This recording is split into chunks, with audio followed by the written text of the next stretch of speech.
Hi everybody, Levi Clay here, back again for another edition of the Guitar Souls with this bunch of arseholes. Mike from Party Cannon, the less talented of the two brothers. He's just been taking that in every episode so far. That's the truth ups, man. You just need to deal with it. I'm way past grief, way past depression and anger. Definitely right in the Just next acceptance. Exactly. I've come to terms with it. And Doug, who is the least talented of his two siblings as well. I've only got one sibling. So... Of the two siblings. Oh, of the two siblings. Yeah. That's fair, to be honest. My sister's a pretty successcul jewellery designer. I'm just bumming around on guitar. I'm more successful than my sibling. Hi, Kaylee. Yeah. Yeah. So what we're going to do Kaylee, today... he's just a dick. Just ignore him. I'm even wearing dick shirts. Levi Clay transcriptions, go fuck yourself. It's just the way it is. So what we're going to talk about today All is the very dick much... you can get, basically. Very much like the last issue episode of Guitar Souls, where we talked about guitar players who you absolutely love, but deep in your heart of hearts, they're a bit shit compared to everyone else that you admire. And I guess a better way of putting it is, when you're talking about the best guitar players of all time, you'd have a hard time using this player as an example of... Unless you were Q magazine or something like that, Exactly. in which case they'd be at the top. Yeah, a better way of putting it would be exactly that. Guitar players that probably will make the top 10 of Q's guitarists of all time. They've got no business. That you actually like. Yeah. That would have been another way of titling this. Yeah. So why don't we go Mike for this one? Mike, give us a guitar player who you absolutely love, but you would have a hard time defending them as being one of the best guitar players of all time.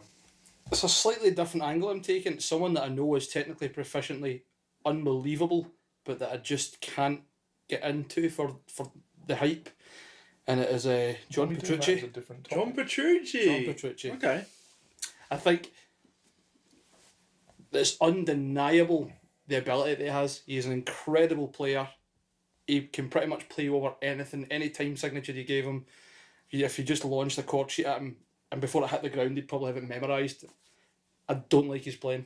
I just find him really sterile. Well, I hate to jump in and point out the flaw in what you've just done here, but you've not listed off a player that you absolutely love that would be hard to defend. You seem to have jumped straight into the other I thought series we were going to do. film this later, were we not? No, we'll change it. But Mike is so passionate about this. Mike just couldn't wait. I just can't. He's so angry about John Petrucci. He wants to go... I don't get the hype. I don't see how he can have like a new model of amplifier and guitar that is absolutely no different to last year's. Every single year on the trot, and people still go, "Oh my god, he's the best! Let's buy more of his gear." I want to say there's like 14 John Petrucci Ernie Ball guitars knocking around. To be fair, that Messer he's got, I'd have one of them. Yeah. A Mark V with an extra 5-band EQ on it, and you've got to pay an extra $2,000 for it. Or however much it's extra not, it is. It's not really though, is it? No, it's a Mark IIc Plus, is it not?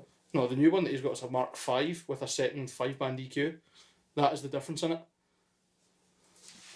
You're more knowledgeable. I thought it was a 2C Plus, to be honest. That was what his all of them were based on, but his most recent signature is a Mark V. So he's got another Messer now? He's got a signature Mark V micro head, he and had just an extra EQ on it. I was thinking of the original Messer John Petrucci amp. Well, I don't think the Mark maybe 2C that was Plus or whatever he's got and his newest Mark V are going to be all that different, tell you the truth.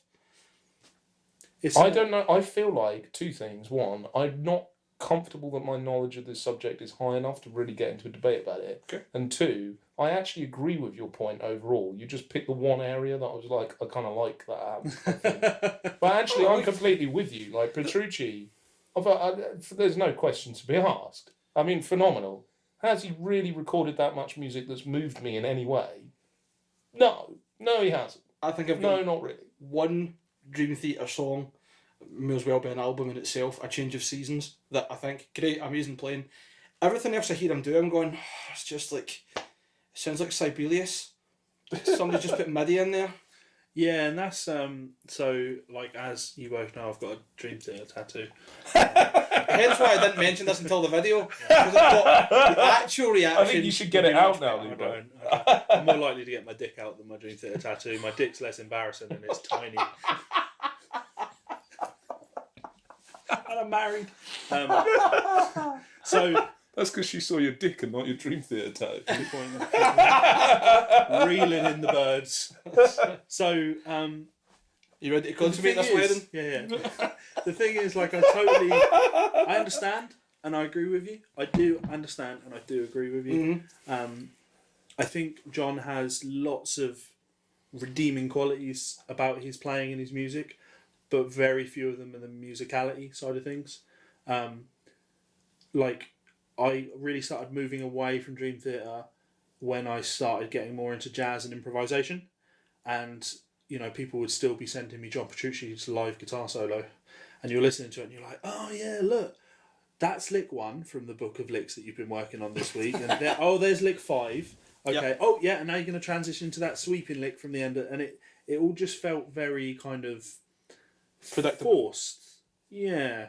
And I'm not saying that there's anything inherently wrong with being that kind of player. Of course not. Because actually, when I listen to John, I think when you really dig into his music, he's got a lot of solos that are obviously composed, and they are unbelievably good. Like, really cool solos. Absolutely. It's not even my favourite song, but like the outro on Octavarium is just jumping into my mind. Under the Glass Moon. Yep. That's Under Glass Moon. Under Glass Moon. Yeah, that solo. But that is a great solo. But that's going like all the way back to Images and Words. Octavarium's like what, 2006, maybe 2008. Like, so, it's still almost 10 years ago. But it is a fabulous solo, and he has a lot of moments like that where there's a long section that he's been able to sit and compose something wonderful over.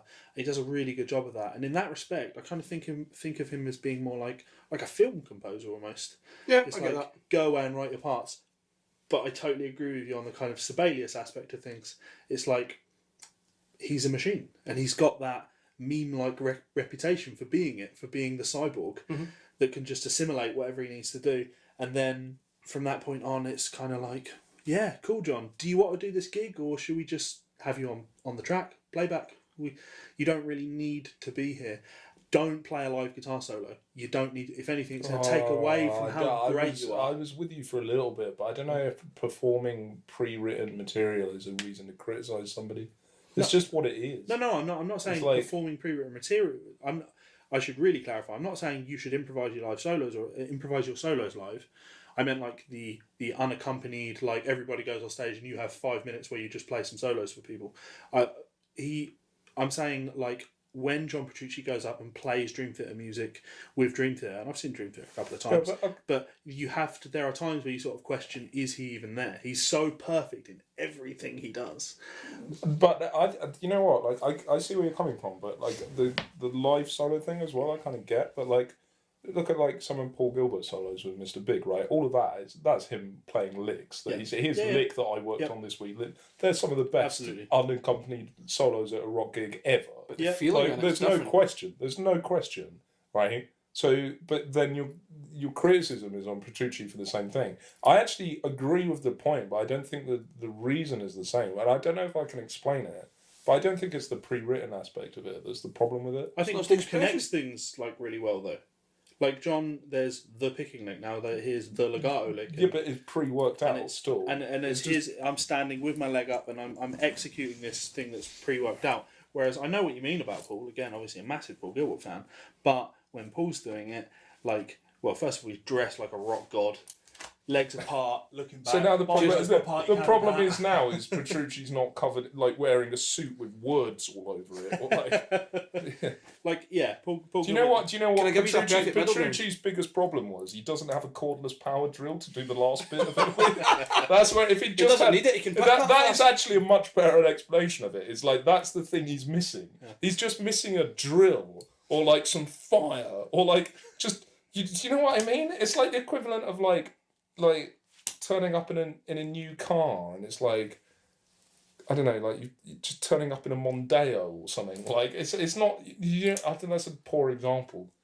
I don't know enough about cars to make this example. That was a terrible idea. I don't care about cars, but like, do you know what I mean? Like it's like he's got all the chops and it's, I don't know. It's like if you won £1 million and then you bought a red Ferrari. Yeah. Do you know what I mean? It's like, I don't want a red Ferrari, right? I want a black Lamborghini with a stupid spoiler and fire coming out of the back, and then I want to drive around pretending like I'm Batman.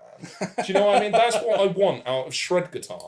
Not, you've got a red Ferrari. He's the red Ferrari of shred guitar. Do you know what I mean? So people who are new to it or just love the idea of the supercar, but, it's a red Ferrari. That's what he is. He's the red Ferrari. It's like, you like shred guitar, sweet. Who do you like? John Petrucci. Do you know what I mean? It's like, great. It's like the man. It's like you've got the love, but you've got no taste. That's the best way of it. It's like everything's right. Would I have a problem with a red Ferrari? Hell no. If I came round and you had a red Ferrari in your driveway, I'd be like, Levi's doing it right. In the same way, I came round and you had so if I met someone who, got a Dream Theater tattoo, for example, it'd be like, your heart's in the right place. Would I have would I listen to John Petrucci?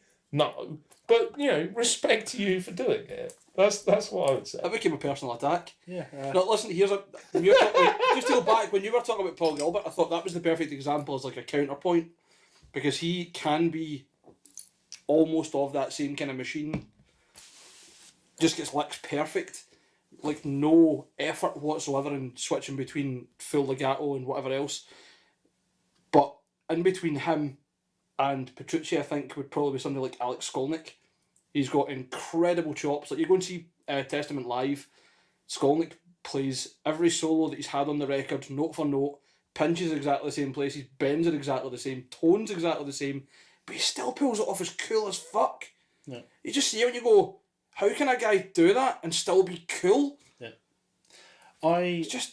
Even in that Live in London DVD, have you seen that? I don't think so. Where you got, it's like Testament's return to form. It's a Live in London DVD, and Skolnick's just rejoined the band, and he's still got the full jazz haircut, and even in that, he's still cool. It's like I'd urge anyone to search that out. It's an amazing sight. I don't think I totally see the point you're making about the red Ferrari, but like if you are into shred guitar, you're getting into shred guitar, and you say my favourite guitarist is John Petrucci, you've got a lot more to learn about shred guitar, is the way I put it. Because I don't think John Petrucci's a great player. He's a great shredder. He can do all of that. But if you want to listen to shred, don't listen to Dream Theater. Because it's not... There's some really cool moments, like In the Name of God, or like there's just tons of it. But actually, I think the shred aspect makes up quite a small portion of the Dream Theater thing. So, Yeah. And yeah, John Petrucci's got the one solo album, and he's got that duo album he did with Jordan Rudess, and it's not great. I don't mind saying that. Yeah. There's just better people to go for the shred thing. I think John is great at what John does, but I can totally understand why people would just not really care, because I found myself in that position now, whereby there was a good 10-year period of my life where 70% of the music I was listening to was probably Dream Theater, and I still to this day can put on Images and Words or Awake. I'm particularly fond of Awake. Falling into Infinity, maybe not so much. Awake. Scenes from a Memory. Metropolis Part 2, Scenes from a Memory. Yeah. Then Train of Thought, I still love. Yeah. 6 Degrees of Turbulence, I love. Octavarium, I love. And then you move out and get into Systematic Chaos, where they're on Roadrunner, and again, there's some good moments, but then there's some silly circusy shit on Dark Eternal Night, not so much. And then the Black Clouds and Silver Linings was the last Dream Theater album I actually bought, and I was kind of, I don't want to say over it, but it just wasn't what I could identify with musically at that time, and that to me summarises John Petrucci. John Petrucci isn't polarising because of his playing, but it's just very easy for people to not identify with the music he makes. Fair?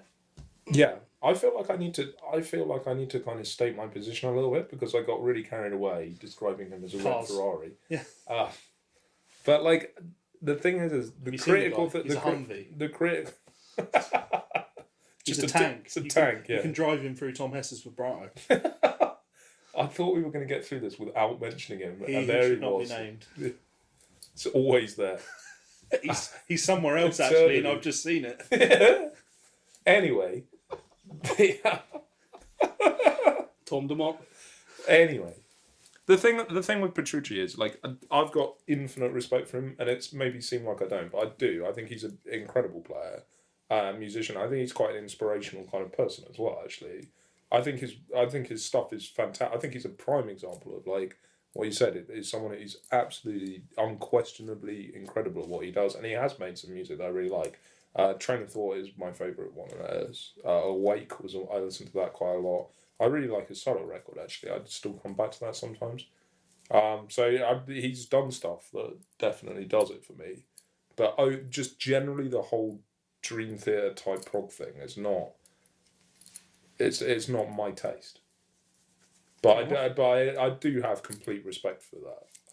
I think you're just wrong if you could never say John Petrucci is shit. Like that. That's not a statement that works. No. Objectionally, it's fact that he's good. Yeah. The proof's in the It's pudding. quantifiably. Okay, what do you guys think about John Petrucci? Are you a fan? Do you think Mike is a fool? What can I say? Yeah, let us know what you think in the comments. And of course, if there are any guitar players out there that you can't wait for the actual video where you're supposed to do this, where you talk about a guitar player who you don't like, who is probably quite good, why don't you let us know who they are, and we might potentially get back to you. So, it's been my pleasure to serve, and until next time, We'll see you soon.